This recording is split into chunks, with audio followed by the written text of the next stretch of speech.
ನಮಸ್ಕಾರ ವೀಕ್ಷಕರೇ, ನಮ್ಮ ಯೂಟ್ಯೂಬ್ ಚಾನಲ್ಗೆ ನಿಮ್ಮೆಲ್ಲರಿಗೂ ಆತ್ಮೀಯವಾದ ಸ್ವಾಗತ. ಇಂದು ನಾವು ಮಾತನಾಡಲಿಕ್ಕೆ ಬಂದಿರುವ ವಿಷಯವೇನೆಂದರೆ, ಪಿಂಚಣಿ ಹಣ ಜಮಾ ಆಗಿದೆ ಎಂದು ಸಾಮಾಜಿಕ ಜಾಲತಾಣದಲ್ಲಿ ಹರಿದಾಡುತ್ತಿರುವ ಸುದ್ದಿ. ಇದರ ಬಗ್ಗೆ ನಾವು ಕರೆಕ್ಟಾಗಿ ಇನ್ಫಾರ್ಮೇಶನ್ ನಿಮಗೆ ಕೊಡಲು ಇಷ್ಟಪಡುತ್ತೇನೆ. ಬನ್ನಿ ಗೆಳೆಯರು.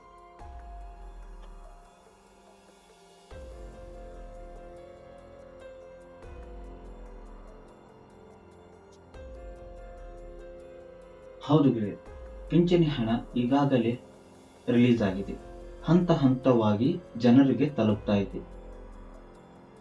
ಇದರಲ್ಲಿ ಕೆಲವು ಜನರಿಗೆ ಇನ್ನುವರೆಗೆ ಹಣ ತಲುಪಿಲ್ಲ. ಅವು ಇನ್ನೊಂದು ತೊಡೆ ಅಂದ್ರೆ 1-2 ದಿನ 3 ದಿನ ಹಿಂಗೆ ಬಿಟ್ಟು ಬರಬಹುದು. ಯಾಕಂದ್ರೆ ನಮ್ಮ ಸರ್ಕಾರವು DBT ಮುಖಾಂತರ ಹಣವನ್ನು ರಿಲೀಸ್ ಮಾಡುತ್ತದೆ. DBT ರೂಲ್ಸ್ ಏನಿರುತ್ತಂದ್ರೆ, ಈಗ ಇನ್ಸೆಲ್ ಪ್ರಕಾರನೂ ಅಂದ್ರೆ ಈಗ ABCD ಅಲ್ಫಾಬೆಟ್ಸ್ ಪ್ರಕಾರನೂ ಹಣ ರಿಲೀಸ್ ಮಾಡ್ತಿರ್ತಾರೆ. ಅವಾಗ ನಿಮಗೂ ಹಣ ಬರುತ್ತದೆ. ಇಲ್ಲ ಅಂದ್ರೆ ಕೆಲವು ದಿನಗಳು 2-3 ಹಿಂಗೆ ದಿನಗಳು ವ್ಯತ್ಯಾಸ ಆಗ್ತಿರ್ತದೆ. ಈಗಾಗಲೇ ಕೆಲವು ಜಿಲ್ಲೆಗಳಿಗೆ ಹಣವನ್ನು ರಿಲೀಸ್ ಮಾಡಿದ್ದಾರೆ. ಆ ಜಿಲ್ಲೆಗಳು ಯಾವ್ಯಾವೆಂದು ನಿಮಗೆ ವಿವರವಾಗಿ ಹೇಳುತ್ತೇನೆ.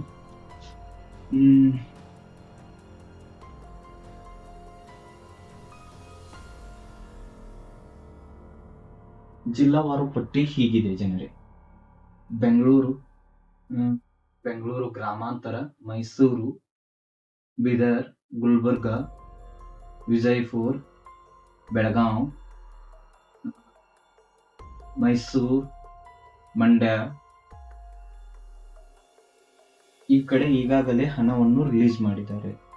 ಇನ್ನು ಕೆಲವು ಜಿಲ್ಲೆಗಳಿಗೆ ಇನ್ನು ಮುಂದಿನ ದಿನಗಳಲ್ಲಿ ಹಂತ ಹಂತವಾಗಿ ಬರಬಹುದು. ನಮ್ಮ ಸರ್ಕಾರವು ಹಣ ಈಗಾಗಲೇ ರಿಲೀಸ್ ಮಾಡಿದೆ, ಇದು ಮಾತ್ರ ಕರೆ. ಆದರೆ ಅವು ಕರೆಕ್ಟಾಗಿ ಜನರಿಗೆ ಎಟ್ ಅ ಟೈಮ್ ಹೋಗಿ ತಲುಪಲು ಸಾಧ್ಯವಾಗದ ಮಾತು. ಯಾಕಂದರೆ ನಮ್ಮಲ್ಲಿ ಹಣ ರಿಲೀಸ್ ಆದರೂ DBT ಮುಖಾಂತರ ಹಂತ ಹಂತವಾಗಿ ಜನರಿಗೆ ತಲುಪುತ್ತದೆ.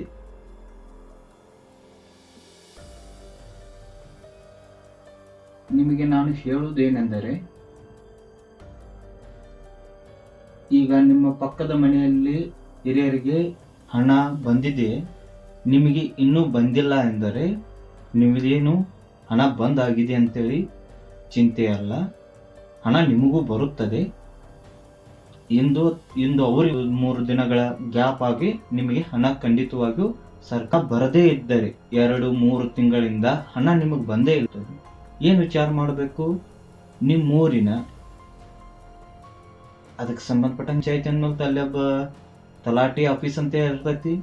ತಲಾಟಿ ಆಫೀಸಿಗೆ ಹೋಗ್ಬೇಕು ಅಂದ್ರೆ ಹಿಂಗ 2-3 ತಿಂಗಳಾಯ್ತ್ರಿ ಸರ, ಇನ್ನುವರೆಗೆ ನಮಗೆ ಅವ್ರನ್ನ ಕೇಳಿದಾಗ ಅವ್ರು ಒಂದು ಮಾತು, ಅವ್ರ ನಿಮ್ಗೆ ಕರೆಕ್ಟಾಗಿ ನಿಮ್ಮ ಸ್ಟೇಟಸ್ ಚೆಕ್ ಮಾಡಾಕು ಅವ್ರು ಒಂದ ಕಡೆ ಹೋದ್ರೂ ಅಲ್ಲ, 3-4 ಸ್ಥಳದಲ್ಲಿ ನಿಯರ್ ಆಕೈತಿ. ಒಂದು ಗ್ರಾಮ ಲೆಕ್ಕಾಧಿಕಾರಿ ನಿಯರ್ ಆದ್ರೆ ಅಲ್ಲಿ ಹೋಗ್ರಿ, ಇಲ್ಲ ಸೇವಾ ಸಿಂಧುದವರ ನಿಯರ್ ಆಗಿದ್ರೆ ಅಂದ್ರೆ ಸಮೀಪದಲ್ಲಿದ್ರೆ ನಿಮ್ಗೆ ಅಲ್ಲಿ ಕರ್ನಾಟಕ ಅದನ್ನ ಅವರು ನಿಮ್ಮ ಪೆನ್ಷನ್ ಐಡಿ ಅಥವಾ ನಿಮ್ಮ ಚೆಕ್ ಮಾಡಿ ಅವ್ರು ಹೇಳ್ತಾರೆ ನಿಮ್ಗೆ ಹಿಂಗ್ರಿ ಸರ ಇಷ್ಟ. ಅವಾಗ ಏನ್ ಮಾಡ್ಬೇಕು, ಹಣ ನಿಮ್ಗೆ 3 ಅಥವಾ 4 ತಿಂಗಳಿಂದ ಹಣ ನೀವು ನಿಮ್ಮ ಊರಿನ ಗ್ರಾಮ ಲೆಕ್ಕಾಧಿಕಾರಿಗೆ ಭೇಟಿ ಆಗ್ಬೇಕ. ಅವರು ಒಂದು ತೊಡೆ ಡಾಕ್ಯುಮೆಂಟ್ಸ್ ಕೇಳ್ತಾರೆ. ಅಂದ್ರೆ ಈಗ ನಿಮ್ದು ಇನ್ಆಕ್ಟಿವ್ ಅತಿ ತೋರಿಸಿರ್ತೈತಿ. ಇನ್ಆಕ್ಟಿವ್ ಅಂದ್ರೆ ಇನ್ಆಕ್ಟಿವ್ ಅಂದ್ರೆ ಅವ್ರಿಗೆ ಲೈಫ್ ಲಾಂಗ್ ಟೈಮ್ ಇರಂಗಿಲ್ಲ. ಹಾಗಾಗಿ ಅವ್ರು ಏನ್ ಮಾಡಿರ್ತಾರ, ಬದುಕ್ಯಾರೋ ಇಲ್ಲೋ ಅನ್ನೋದಕ್ಕ ಅವ್ರ ಯಾವ್ದು ಏನ್ ಮಾಡ್ಬೇಕ, ಅವ್ರಿಗೆ ಹೋಗಿ ಭೇಟಿ ಆಗಿರತ್ತಿ ನೀವು ಅವ್ರ ಮತ್ತ ಅದಕ್ಕೆ ಜೀವನ ಪ್ರಮಾಣ ಪತ್ರನೂ ಹೋಗ್ತಾರ, ಲೈಫ್ ಪ್ರೂಫ್ ಹೋಗ್ತಾರ, ರೂಪಾಂತರನೂ ಮಾಡ್ಕೋತಾರ. ಲಿಖಿತವಾಗಿಯೂ ಇದೆ, ಇದನ್ನೊಂದು ರೆಡಿ ಮಾಡ್ಬೇಕ. ಮತ್ತೆ ನಿಮ್ಮ ಕಾಸ್ಟ್ ಸರ್ಟಿಫಿಕೇಟ್ ಕೇಳ್ಕೊಳ್ಳಿ, ತಗೊಂಡು ಹೋಗಿ ಈ ಬ್ಯಾಂಕ್ ಪಾಸ್ಬುಕ್ ಮೇನ್ ಇಂಪಾರ್ಟೆಂಟ್. ಇದ್ರೊಳಗೆ ಏನೇನು ಪ್ರಾಬ್ಲಮ್ ತೊಡೆ ದಿನದಿಂದ ಬ್ಯಾಂಕ್ನಿಂದ ಹಣನ ವಿಡ್ರಾಲ್ ಮಾಡಿಲ್ಲ, ನಿಮ್ಮೊಂದು ಯಾವ ಅಂತ ತಿಳ್ಕೊರಿ, ಆ ಬ್ಯಾಂಕ್ನವ್ರು ಅದನ್ನ ಏನ್ ಮಾಡಿರ್ತಾರೆ, ಹೋಲ್ಡ್ ಇಟ್ಬಿಟ್ಟಿರ್ತಾರೆ. ಯಾಕಂದ್ರೆ ಅದ್ರೊಳಗೆ ವಿಡ್ರಾಲ್ ಆಗೋತಿಲ್ಲ. ಹಂಗಾಗಿ ಒಂದ್ಸಲ ಬ್ಯಾಂಕ್ ಅಕೌಂಟಿಗೆ ಅದನ್ನು ಇದು ಬ್ಯಾಂಕಿಂದ NPCI ಮ್ಯಾಪಿಂಗ್ ಅಂತ ಇರೋದು, ಅದನ್ನ ಆಗೈತಿ ಇಲ್ಲೋ ನೋಡಿ. ಒಂದ್ 2-3 ಸಲ ರೊಕ್ಕ ಅಷ್ಟ್ ಮಾಡೋ ಬದ್ಲಿ ಒಂದ್ 2-3 ಸಲ ರೊಕ್ಕ ತೆಗೆದು ಹಾಕಿದ್ದೀರಿ ಅಂದ್ರೆ ನೀವು ಒಳ್ಳೆದಾಗಿ ಹೇಳ್ತೇನೆ, ಕ್ಲಿಯರ್ ಇಂದ ಕೇಳ್ಕೊಳ್ಳಿ. ಆಧಾರ್ ಕಾರ್ಡ್, ಬ್ಯಾಂಕ್ ಪಾಸ್ಬುಕ್, ನಿಮ್ಮ ಪಿಂಚಣಿ ಪಡಿತಿದ್ದೀರಿ.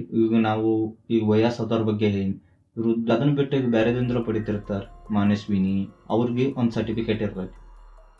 ಈ ಅಂಗವಿಕಲ ಸರ್ಟಿಫಿಕೇಟ್, ಇವಾಗ ಎಂತ ಸರ್ಟಿಫಿಕೇಟ್ ಒಂದು ಆಧಾರ್ ಕಾರ್ಡ್, ಪ್ಯಾನ್ ಕಾರ್ಡ್, ಗಂಟ ಪಿಂಚಣಿ ಹಣವನ್ನು ತಗೋತಿರಲ್ಲ ಅದರದೊಂದು ಸರ್ಟಿಫಿಕೇಟ್ ನಿಮ್ಮ ಊರಿನ ಗ್ರಾಮ ಲೆಕ್ಕಾಧಿಕಾರಿ ಹೋಗ್ಬೇಕು. ಅವ್ರದ್ದವ್ರು ನಿಮ್ಗೆ ಅವನ್ನೆಲ್ಲ ಇಲಾಖೆಗೆ ಕೊಟ್ರಂದ್ರೆ ಅವ್ರ ಅಪ್ಡೇಟ್ ಮಾಡ್ತಾರೆ. ಅಪ್ಡೇಟ್ ಮಾಡ್ರಂದ್ರೆ ನಿಮ್ಗೆ ಪಿಂಚಣಿ ಹಣ ಬರ್ತಾವ. ನಿಮ್ಗೆ ಅರ್ಥ ಆಗ್ತದ ಅನ್ಕೋತೀನಿ. ಮತ್ತೊಂದು ವಿಡಿಯೋದಾಗ ನಿಮ್ಗೆ ಕ್ಲಿಯರ್ ಕಟ್ ಆಗಿ ಹೇಳ್ತೇನೆ. ಇಲ್ಲ ಅಷ್ಟಿಂದ ಸಂಪೂರ್ಣ ತೃಪ್ತಿ ಆಗಿಲ್ಲ ಅಂದ್ರೆ ನೆಕ್ಸ್ಟ್ ಬರೋ ರಾಮ ಲೆಕ್ಕಾಧಿಕಾರಿ ಜೋಡಿ ಕುಳಿತು ನ್ಯೂ ಏರಿಯಾ ನನ್ನ ವಿಡಿಯೋ ಅಥವಾ ನನ್ನ ಬೇಕಿದ ಮತ್ತು 2K ಸಬ್ಸ್ಕ್ರೈಬರ್ಸ್ ಆದ್ರಂದ್ರೆ ವಿಡಿಯೋವನ್ನು ಮಾಡುತ್ತೇನೆ. ಅವ್ರ ಕಡೆ ಕರೆಕ್ಟಾದ ಮಾಹಿತಿ ನಾವು ಜೋಡಿ ಒಂದು ಕೂತ್ ಮಾತಾಡೋಣ, ಏನಾಗೋದೈತಿ ನಮ್ಗಾದ್ರೆ ಹಂಗೆ ನೋಡೋಣ. ಹೋದ್ರು ಯಾರನ್ನಾರ ಗ್ರಾಮಲ್ಲಿ ವಿಡಿಯೋ ಮಾಡ್ಕೊಂಡು ಬರ್ನು. ನೀವು ಏನು ಮಾಡ್ಬೇಕಾ ಅಲ್ಲಿ ತನಕ ಪ್ಲಸ್ ನನಗೆ 2K ಸಬ್ಸ್ಕ್ರೈಬರ್ ಆಗಲೇಬೇಕು. ಒಬ್ಬ ಗ್ರಾಮ ಲೆಕ್ಕಾಧಿಕಾರಿ ಜೋಡಿ ಕುಳಿತು ಲೈವ್ ವಿಡಿಯೋ ಮಾಡುತ್ತೇನೆ.